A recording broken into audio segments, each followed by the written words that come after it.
Memasuki hari ke-66 konflik, Presiden Amerika Serikat Donald Trump mengumumkan operasi Angkatan Laut baru di kawasan Selat Hormuz. Misi yang disebut sebagai Proyek Kebebasan ini bertujuan membantu kapal-kapal yang terjebak di jalur pelayaran strategis tersebut.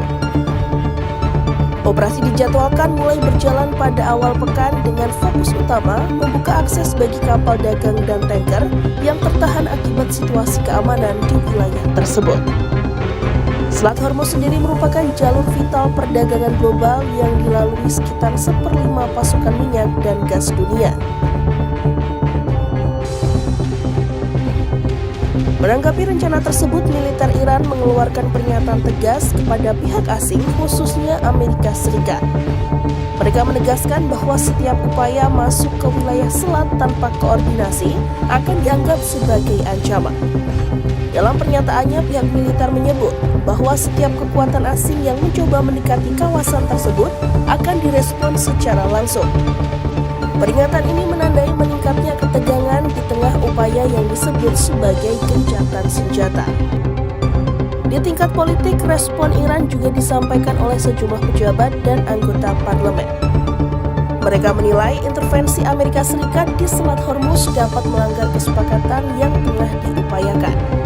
Sementara itu, Iran mengonfirmasi telah menerima tanggapan dari Amerika Serikat terkait proposal perdamaian yang sebelumnya diajukan. Meski begitu, belum ada kepastian mengenai kelanjutan proses negosiasi tersebut. Di sisi lain, sejumlah negara turut meningkatkan aktivitas diplomatik. Pakistan misalnya, melakukan komunikasi dengan Iran guna membahas situasi kawasan dan mendorong stabilitas regional. Konflik yang berlangsung turut memengaruhi stabilitas ekonomi global.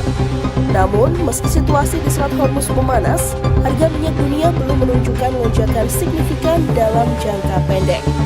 Sejumlah negara juga mulai menyesuaikan kebijakan mereka.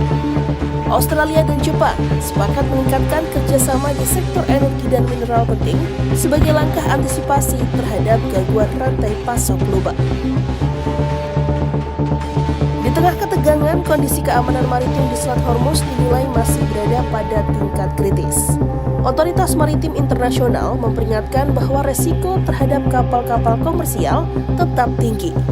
Beberapa kapal dan awak dilaporkan masih terjebak di kawasan tersebut dengan keterbatasan pasokan logistik setelah konflik berlangsung lebih dari 2 bulan.